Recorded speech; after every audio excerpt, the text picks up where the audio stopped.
শীতের সকালে ঘুম থেকে উঠে গরম গরম ভাত আর ঘি সাথে যদি ভর্তা ভাজি থাকে তাহলে সকালের খাবারটা বেশ জমে যায়।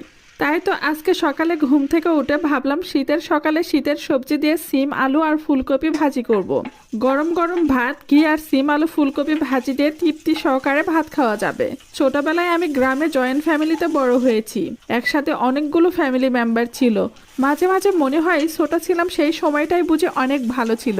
কেন যে বড় হতে গেলাম, কারণ বড় হওয়ার সাথে সাথে সম্পর্কগুলো কেন জানি না দূরত্বটা বেড়ে যায়।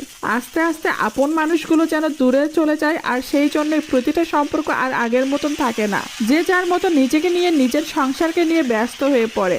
আর একটা সম্পর্ক ততদিন ভালো থাকে যতদিন পর্যন্ত সেই সম্পর্কগুলোর ভিতর কোনো স্বার্থ থাকে না। যখন একটা সম্পর্কের ভিতরে স্বার্থ চলে আসে, ঠিক তখন থেকে সম্পর্কটা আস্তে আস্তে তিক্ততায় পরিণত হয়। আর সময়ের সাথে সাথে আপন মানুষগুলো পর হয়ে যায় আর পর মানুষগুলো আপন হয়ে যায়। তাই তো বয়স বাড়ার সাথে সাথে এটাই বুঝতে পারি যে একটা সময় বাবা মা ছেলে মেয়ে আত্মীয় স্বজন সবাই যে যার মতন ব্যস্ত হয়ে পড়ে, আর সময়ের সাথে সাথে দূরত্বের পাল্লাটা বাড়তেই থাকে।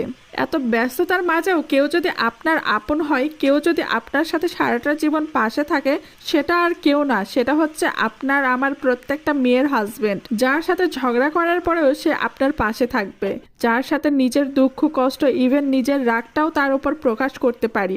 তাই তো দিন শেষে মনে হয় এই পৃথিবীতে আমার নিজের বলতে এই মানুষটা ছাড়া আর কেউ নেই।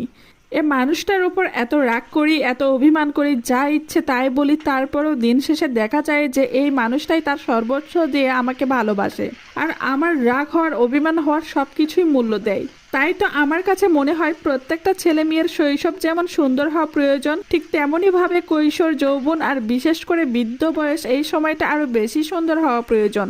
বৃদ্ধ বয়সে পাশে কেউ থাকুক আর না থাকুক, সেই আমি নামক স্বামীটার যেন হাতটা ধরে পুরোটা বৃদ্ধ বয়সটা যেন পার করতে পারি। এই মানুষটা যেরকম যৌবন বয়সে আমাকে ফুলের মতন যত্ন করে ভালোবাসতো, বৃদ্ধ বয়সেও যেন তেমনই ভাবে যত্ন করে ভালোবেসে আগলে রাখে। তাহলে এই পৃথিবীর কোনো না পাওয়ার আকাঙ্ক্ষা আমাকে কষ্ট দিতে পারবে না।